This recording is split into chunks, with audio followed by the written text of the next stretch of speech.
আসসালামু আলাইকুম। Hello viewers, আজকে আমি আপনাদেরকে দেখাবো রূপসী ঝর্ণা, বান্দরবন। আমি বান্দরবন এসেছি। এখান থেকে আমি যাব কেরানীরহাট রুটে। সেখানে রেইচা চেকপোস্ট একটি জায়গা আছে, ওখানে নামবো। আর ওখান থেকে লোকজনকে জিজ্ঞাসা করলে দেখিয়ে দিবে। বিশেষ করে রাস্তার পাশে সেখানে কিছু ছোট ছোট খুদে গাইডরা থাকে। ওরা খুব আনন্দ উৎসাহ ভরে আপনাকে নিয়ে যাবে। সামান্য কিছু ওদেরকে দিলেই ওরা খুশি। ওরা স্কুলে পড়ুয়া ছোট ছোট ছাত্রছাত্রী, এরা সবাই এখানে থাকে। ছাত্ররা বিশেষ করে নিয়ে যায়। তা আপনি ওখানে ওদের সাথে চলে যেতে পারবেন। আমরা চলে আসলাম রূপসী ঝর্ণা দেখতে। সেখানে 1 কিলোমিটারের মতো ইটের রাস্তা হেঁটে তারপর আমরা এখানে এসেছি। এর আগে এখানে বলে রাখি, এখানে আরেকটি ঝর্ণা আছে, রূপালী ঝর্ণা। রূপালী ঝর্ণা দেখার পরে আপনি রূপসী ঝর্ণা দেখতে আসতে পারেন। আমরা বন্ধুরা এসেছি রূপসী ঝর্ণা দেখতে। এখানে পাহাড়ের গহীন পথ, খুবই উঁচু নিচু রাস্তা, খুবই কঠিন একটা দুর্গম গিরি পেরিয়ে এই ঝর্ণার মধ্যে যেতে হয়। খুবই কষ্ট করে যেতে হবে।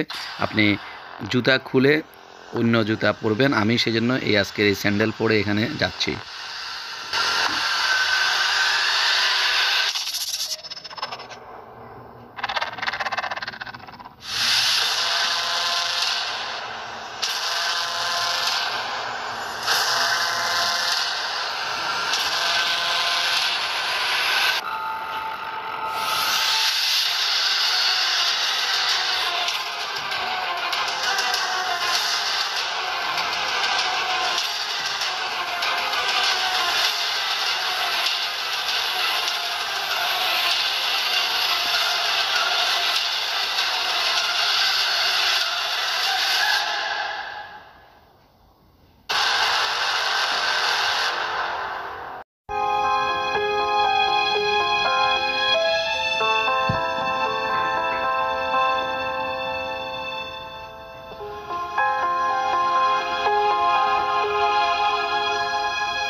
আমাদের খুদে গাইড যারা আমাকে পথ দেখিয়ে এই পর্যন্ত নিয়ে এসেছে, আপনারা ভিডিওতে দেখতে পাচ্ছেন, এরা খুব আনন্দের সাথে আপনাকে এখানে নিয়ে আসবে।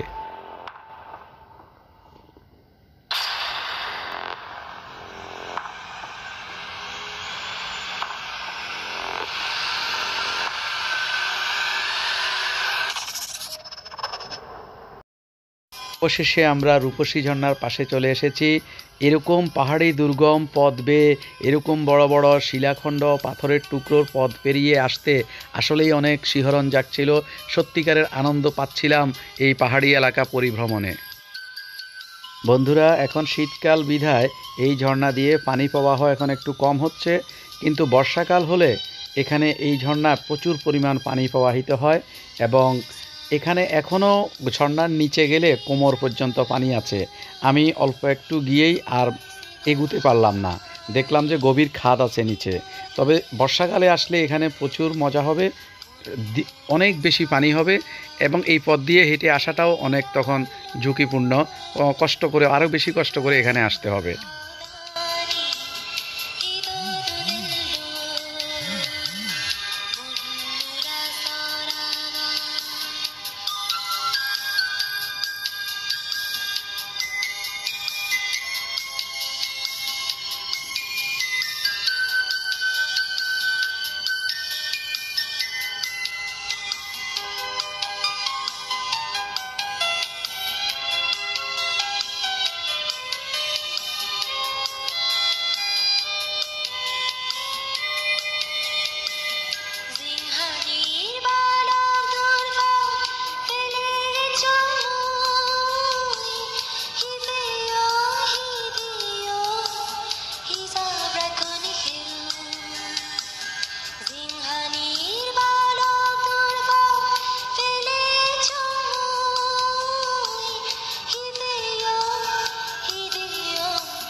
হ্যালো ভিউয়ার্স, আমরা এখানে রূপসী ঝর্ণা আসলাম। আসার পথে একটা ছড়া আছে, এই ছড়ার ঝর্ণার পানিগুলো যে ছড়া দিয়ে নেমে যায়, এই ছড়াতে এসে আমরা ছড়ার নিচে দিয়ে যাওয়ার সময় আমরা খুব দেখতে পেলাম এই গহীন বনের মধ্যে যে ছড়া, এখানে তো বসতি আছে। এই বসতির মধ্যে আমাদের মা বোন যারা আছেন ওনারা এই ছড়ার পানি ব্যবহার করেন, এই ছড়ার পানি দিয়ে কাপড় চোপড় ধোন, নিত্য কাজ ব্যবহার করেন। তেমনি আমরা চলার পথে হঠাৎ করে আমাদের এক বোনকে দেখতে পাচ্ছি, উনি এখানে ছড়াতে নেমে কাপড় চোপড় ধুচ্ছেন ওনার পরিবারের। আর এইভাবে ওনার মতো সবাই এসে এইভাবে কাজকর্ম করে, এখান থেকে থালা বাসন ধুয়ে নেয়, সব কিছু এখান থেকে ওনারা সব সময় করে থাকে। আমার কাছে মনে হলো উনি আমাদের এই পাহাড়ি কন্যার একটা জীবন্ত প্রতিচ্ছবি। আমার খুবই ভালো লাগলো। আমি এই জন্য ওনার অনুমতি নিয়ে ওনার এই ছবিটা আমি দিয়ে আমাদের ভিডিওতে দেখাচ্ছি। প্রকৃতি এবং রমণীর মাঝে ছন্দময় এক অপূর্ব সমন্বয় এই পাহাড়ি জনপদে আসলে আমরা দেখতে পাই। অর্থবিত্ত, যেখানে বড় ছোঁয়া নেই কিন্তু ছোঁয়া আছে সৌন্দর্যের হাতছানির, এখানে এসে আপনি সাবলীলতা পাবেন। মনের আনন্দে যদি এই পাহাড়ি জনপদে নেচে গেয়ে আপনি জীবনযাপন করতে পারেন, কতই না সুন্দর হতো আপনার জীবন।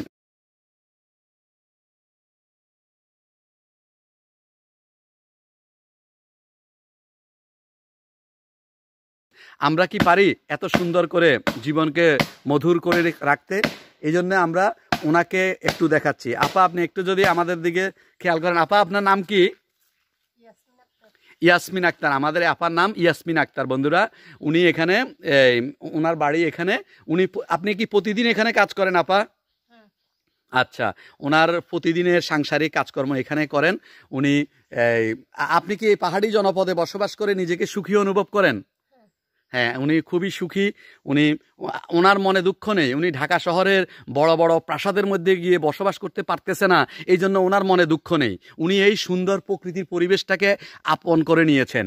এই কারণে দেখেন, আমরা সুখ যেখানে মনের ইচ্ছা, এই গহীন জঙ্গলের মধ্যেও যে কত সুখ ছড়িয়ে আছে বন্ধুরা, আপনারা যদি এখানে এসে পা ফেলেন বুঝতে পারবেন প্রতিটি মানুষ এখানে কত সুখে জীবন যাপন করছে। তা আপা, আপনাকে ধন্যবাদ জানাই। আমরা আপনার সাক্ষাৎকারটা নিতে পারলাম। ভালো থাকবেন।